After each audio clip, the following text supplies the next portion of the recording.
Venkatesh, it's me Rita. Hello Rita. ఎలా ఉన్నావు? నిన్ను చూసి చాలా రోజులైంది. నేను నీకు 2-3 సార్లు ఫోన్ చేశాను. ఓ ఐఎమ్ సారీ. ఈ మధ్య ఎలక్షన్ పని మీద ఊరికెళ్ళాను. రేపు తప్పకుండా వస్తున్నావు, ఓకే? అలాగే. నా బాధ ఎవరితోనూ చెప్పుకోలేక స్నేహితురాలుగా భావించి నీతో చెప్పుకున్నాను. నీ కథ వింటుంటే నాకు చాలా జాలేస్తోంది. డోంట్ వరీ, నీ భార్యని నేను దారిలో పెడతాను. రీటా, రీటా, వచ్చాడు అప్పులవాడు. ఏయ్ రీటా, నిన్నే పిలిచేది. నీ జీవితాన్ని నాశనం చేశాడు వాణ్ణి. వద్దు వెంకటేష్, వద్దు. ఇది నా తప్పే. నీకున్న ప్రాబ్లమ్స్ చాలక నా ప్రాబ్లమ్స్ కూడా ఎందుకు? రా, రీటా. రా. నువ్వు ఇక్కడే ఉండు. ఎట్టి పరిస్థితులను బయటికి రావద్దు. నీ డబ్బు ఇచ్చేసాను కదా. ఊర కుక్కను తీసుకొచ్చి ఇంట్లో పెడితే యజమాని మీదే అరిచిందట. అలా ఉంది నీ ప్రవర్తన. మర్యాదగా మాట్లాడకుండా వెళ్ళిపో. ఏమన్నా? మినిస్టర్ నీ చేతిలో ఉన్నాడనే నీ ధైర్యం? నీ ప్రమోషన్ కోసం ఆ మినిస్టర్ని పరిచయం చేసిన నువ్వే కదా. ఎవడున్నాడు లోపల? చెప్పను. చెప్పు. చెప్పను, వెళ్ళిపో. చెప్పవే. చెప్పను. మర్యాదగా చెప్పు, ఎవడున్నాడు? చెప్పను, బయటికి వెళ్ళిపో. నన్ను బయటకు వెళ్ళమంటావా?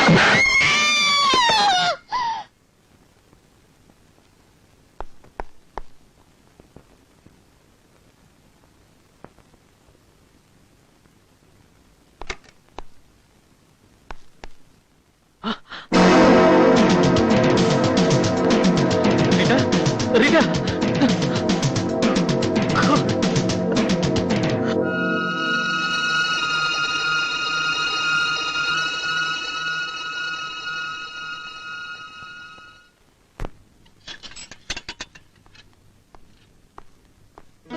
ఏ, నేను ఇక్కడ ఉన్నానని ఆశ్చర్యపోతున్నారా? మీరేం భయపడద్దు. నేనేం గొడవ చేయడానికి రాలేదు. మిమ్మల్ని అత్తవారింటికి తీసుకెళ్ళటానికి వచ్చాను. ఏంటలా ఉన్నారు? మీకు విషయం తెలుసా?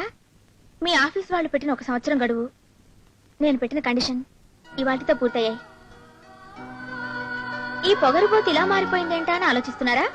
ఇదంతా మా నాయనమ్మ పుణ్యం. మగాడిని రెచ్చగొట్టావనుకో, వాడు వేరే దారిలోకి వెళ్ళిపోతాడు. అప్పుడు నువ్వు ఏడుస్తూ కూర్చోవాలి అంది. ఫట్టు మన మనసు మార్చుకున్నాను. ఇంకా చచ్చినా బ్రతికినా మీతోటే బాబు. వంట బాగాలేదా? ఆకలి చచ్చిపోయింది.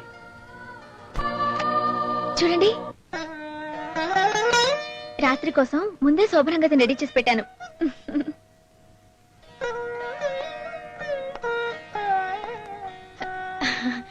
కళ్ళు మూసుకుని చేతులు ముందుకు పెట్టండి.